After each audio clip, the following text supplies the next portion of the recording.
Around Dodge City and in the territory on west, there's just one way to handle the killers and the spoilers, and that's with a U.S. Marshal and the smell of gun smoke.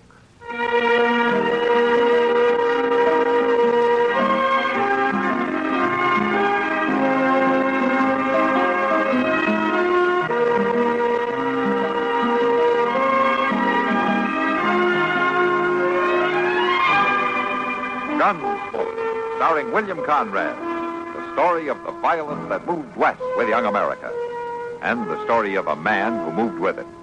I'm that man, Matt Dillon, United States Marshal. The first man they look for and the last they want to meet. It's a chancy job, and it makes a man watchful and a little lonely.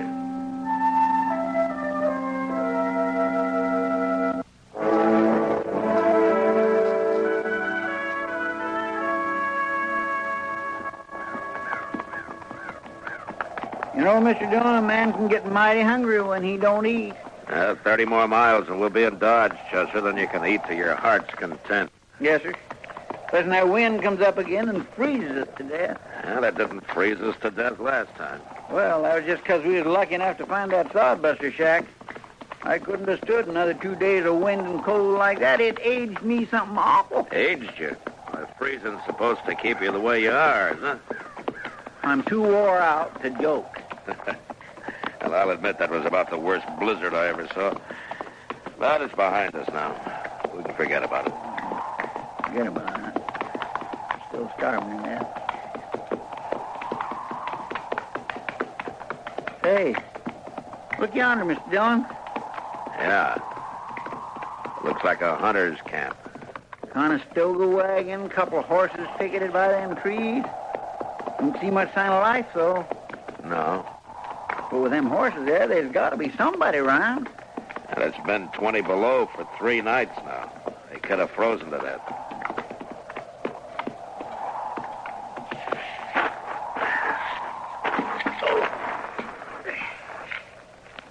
They had a fire built over there. Yeah.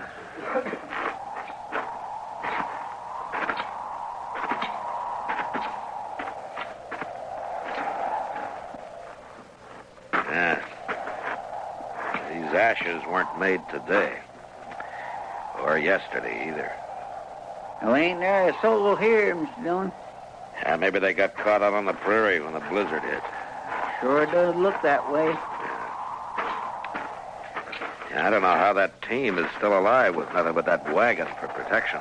Poor old things don't look none too lively. Well, you can't blame them. Get your hands up. Both of you. We better do what the old man says. He must have been hiding in the wagon. Come over here closer.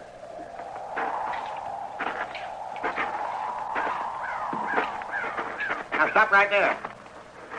This your camp, mister? Of course it's my camp. Now you two drop them guns. We got our hands up. That's enough, isn't it? You do what I say. I ain't taking no chances. I ain't going to get left here again. What? You're going to hitch up that team and you're going to take me into Dodge. You ain't running off like Jed Lorner. Who's Jed Lerner? He's my Skinner. Why'd he leave you? Well, he seen this blizzard coming.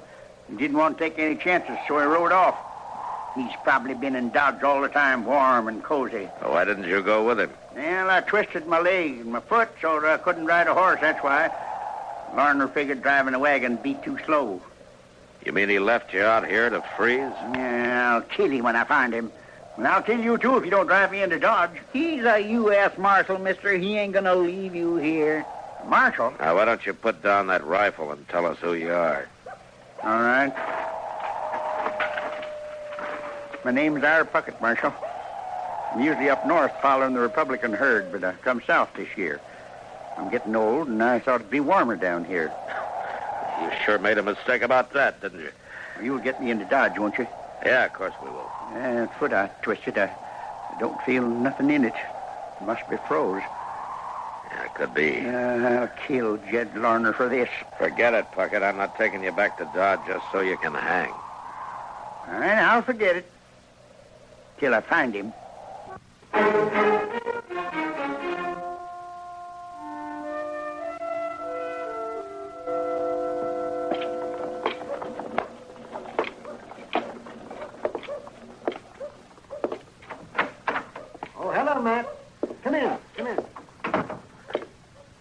he, Doc?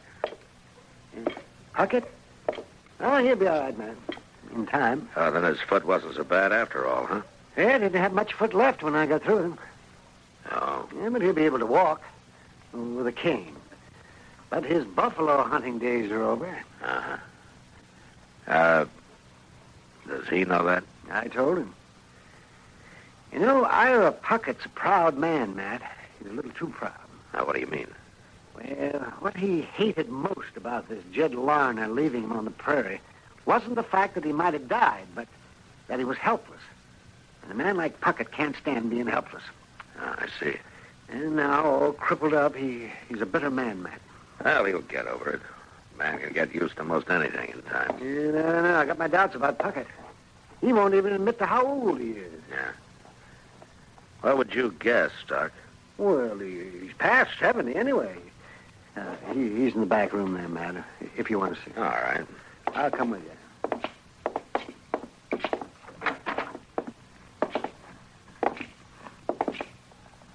Hello, Pucket. Marshal, How you feeling? Doc tell you what he done to me? Yeah? He ruined my foot. I saved your life, Pucket. And I ain't sure I'm grateful, Doc. You're going to be all right, Pucket. You'll be able to get around. Yeah, like an old woman. What am I going to do for a living? I ain't one of you city people. I live off the country. I always have. I'm a man, not a dude. Yeah, you'll get used to town life. And you'll find men here, too. Yeah, but what kind of men? Walking around all slickered up, parting their hair in the middle, bowing to the ladies. Well, there ain't one of them could do half the things I done. Well, I was living with Comanches when most of them was sniveling in their mother's aprons. Yeah, I know, but you'll find something to do. I'll help you. You will? Sure. Then help me find Jed Larner. Bring him in here so that I can kill him with my bare hands. What does he look like? Oh, he's tall, black hair. He got a big scar running across one eye and halfway down his right cheek. Good. I'll try to find him. And if I do, I'll run him out of town before you get to him. Huh, I can't even trust you, can I? Not when you want to murder a man, Ira. I told you I didn't bring you in so you could be hung.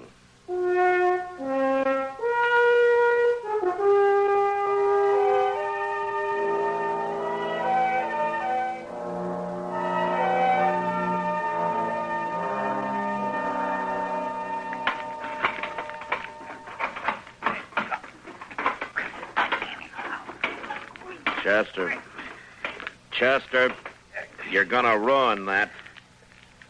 Ruin what? Well, that stick of wood, of course. You're gonna wreck it banging it on the stove that way. Well, it's too big. It don't fit. Well, why don't you forget about it? It's too hot in here anyway. Yes, sir. Cutting stove. You know, Mr. Dillon, I was thinking, Yeah, what? well, with a whole new year starting, it might be we could maybe get a new stove. You know, like one of them I showed you in the Granger catalog last week. Uh-huh. Oh, just think how fine it'd be to have a stove that don't smoke. Well, if you ever shook that grate down, maybe this one wouldn't. Shake the Well, Mr. Dillon, I carried the ashes out just this morning. Hello, Mr. Pucket. I want to talk to you, Marshal. Sure, Ira. Come on in. Sit down. Sitting down ain't going to help nothing. It ain't rest that's going to toughen this foot up. I can talk standing anyways. All right, stand. Now, where's Jed Larner? Ira, aren't you ever going to forget about him? Not likely. You might as well. He ain't been saw since we brought you in here 6 weeks ago. Well, if he was any kind of a man, you'd go find him for me. Would you like me to cut his throat for you, too? Don't you make fun of me. Now, calm down, Ira. Nobody's making fun of you. If I was 20 years younger, I'd give him a real tussle. I expect you would. I did well enough. I'll do it yet. Doggone it, we're only trying to help you, Pucket. Yeah, well, I don't need any help. Not unless you're going to help me find Jed Larner. I'm not going to do that. Well, shouldn't have expected it from a no dang lawman. I'll find him myself. You wait and see. My gracious. Well, he sure did get upset, didn't he? He's got a lot of pride, Chester. And it's going to get him into trouble yet.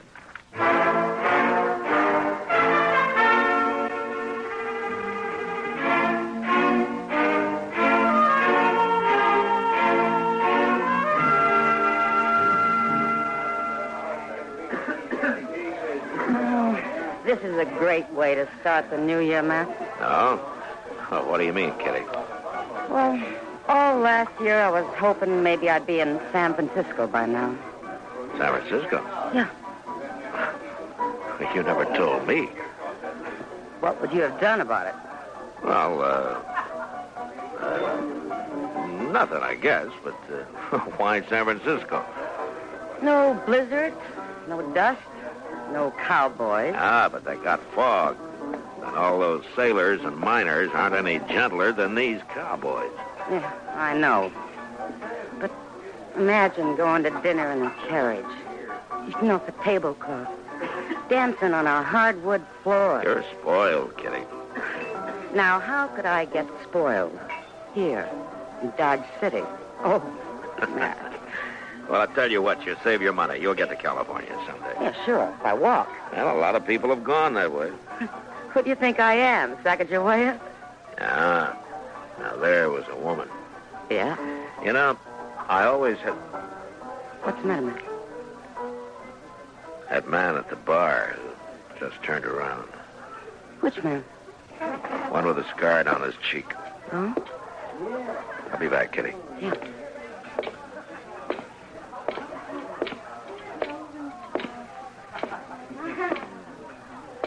Oh. Evening, Marshal. Good evening. What for you staring at me, Marshal? Your name Jed Lerner? What if it is? How long you been in town, Lerner? About an hour.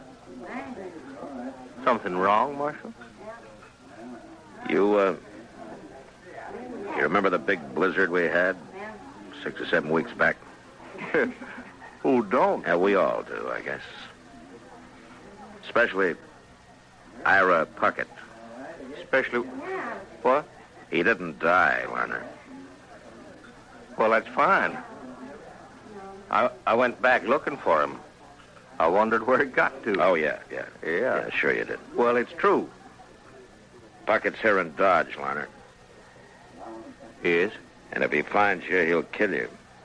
But he isn't going to find you because you're leaving right now. And don't show up anywhere around here again. Now, wait, Marshal. Now, I can't arrest you. I can't put you in jail. But I'll tell you what I can do. What? Suppose I just let everybody here know that you're the man who ran off and left Ira Pucket to die. Oh, no. They'd tear you apart, Lerner. No, don't say nothing, They'd Marshal. set you on fire. Don't tell him.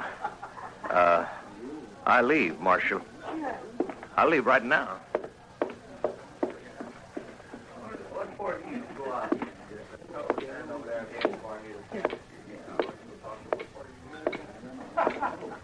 Well, you got rid of him in a hurry. Well, I just saved him from being shot and Ira Pucket from hanging for it. Oh, that was Jed Lerner. Uh-huh. He's the one that ought to hang. He didn't mean to kill the old man, Kitty. Well, what's the difference? Well, legally there's some. Enough to give Ira his foot back? You're kind of hard to argue with, aren't you? Why? Because I think straight? Why don't we talk about San Francisco, huh? No, I've changed my mind. I think I'll go to New York. I don't think I'd... Oh, I got to talk to you. Yeah, He looks awful mad. Good thing he isn't armed. you can always find a gun. You done it, Marshal. It was you, wasn't it? You saw Jed Lerner, huh? Yes, he jumped on his horse and rode out of town before I could stop him. And I had to stand there and watch. I didn't even have a rock to throw at him. Why'd you do it, Marshal? What'd you run him off for? To save you from hanging? Well, I'd rather hang and live this way. I wasn't born to become a helpless old man. The least you could have done was let me fight my own battle like I always did on the plains. You took my manhood away from me, Marshal. Oh, Ira, you're living in town now among people. Why don't you get used to it?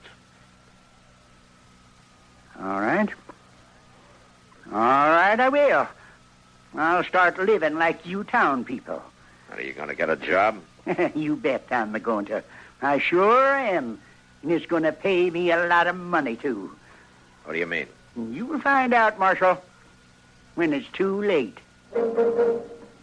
Good morning, ain't it, Mr. Dillon? Yeah, thanks to that wind we had last night. Well, it kept me awake. Uh-huh. All night? No, sir, I wouldn't say that. Not all night. Hey, look over there by the bank. Ain't that old Larry Pucket? Yeah. That's the first time he's had his team and wagon out. Where do you suppose he's going? Right now, he's gone into the bank. What's he carrying that shotgun for? He can't go hunting in the bank, can he? Yes, he can, Chester. Hmm? Come on.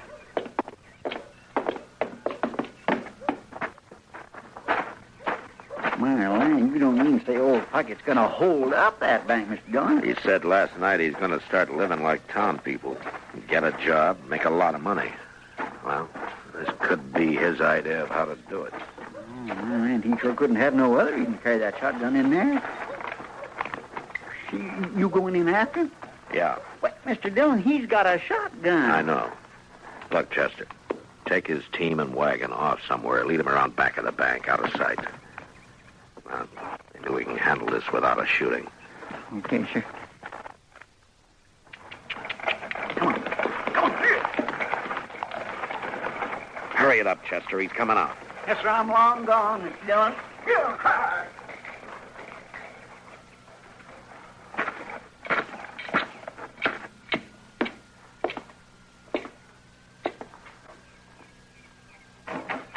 Oh, Marshal, Come on out, Pucket. I'm not stopping you.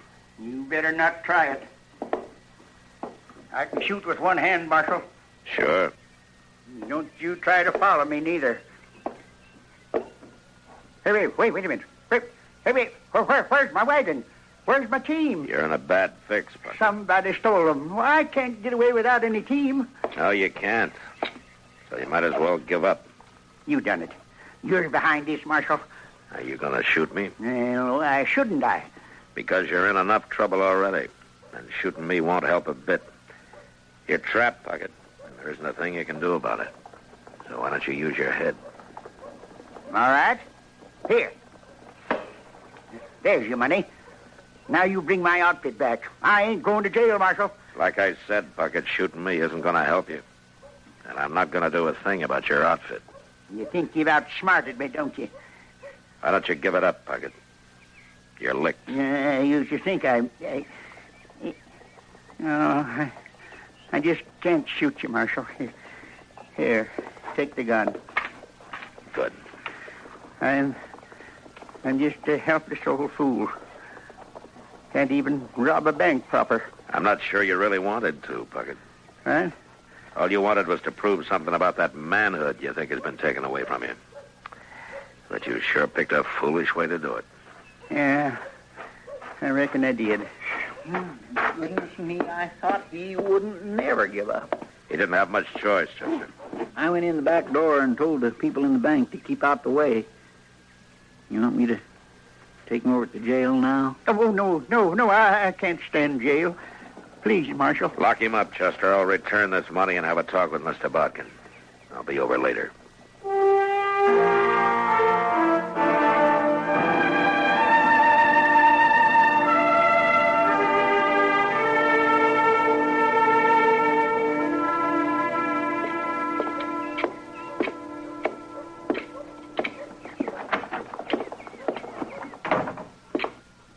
I thought I told you to lock him up, Chester. Well, I started to, Mr. Dillon, but I just couldn't stand the look on his face after I put him in the cell. You know, Ira, seems to me everybody treats you pretty well. Yeah, everybody but Jed Larner. That's true.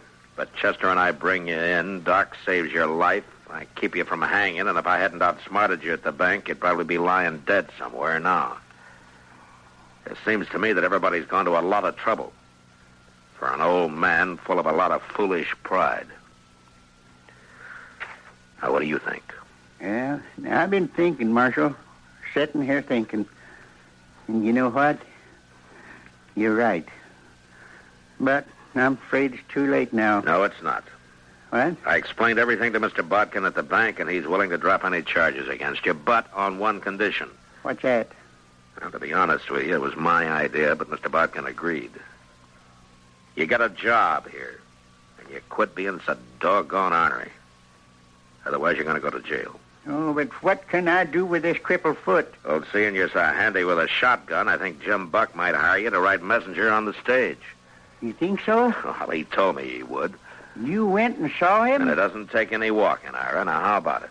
Fine. I never had a job like that.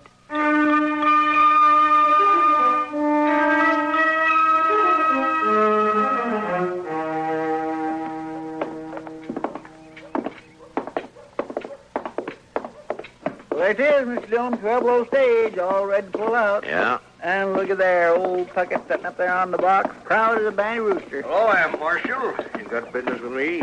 No, Jim, just came down to see you off. You about ready to pull out? Yeah, just as soon as I check the harness and that lead horse. Hello there, Marshal. Oh, Pucket. First time I ever rode shotgun in my whole life. I sure hope we get held up. Well, I hope you don't, for the outlaw's sake. That's a pretty fierce shotgun you got there, Pucket. Don't go shooting just anybody now. I know what I'm doing. Yeah, we're off, Marshal. Good trip, Jim. Thank you. Now then, you all set, Pucket? I sure am. Say, Marshal, you know something? Ah, what's that? This ain't a bad way to start the new year. No. Man's got to make a change once in a while. Sure. All right, Jim, let's go. We're behind schedule already. Hang on, Pucket. Here we go. Yeah!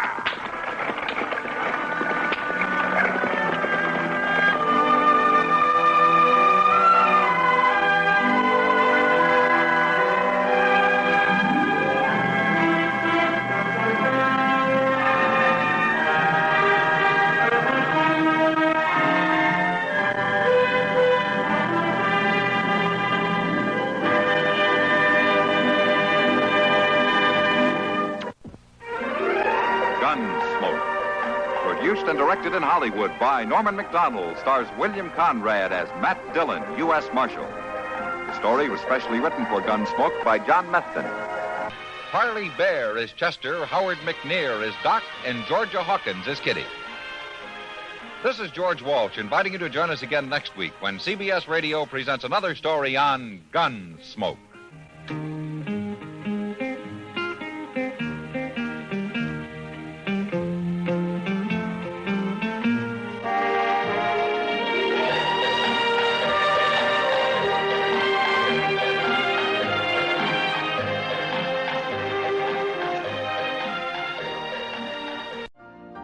You've been listening to the OTR Gold Network. Find more classic radio at otrgold.com.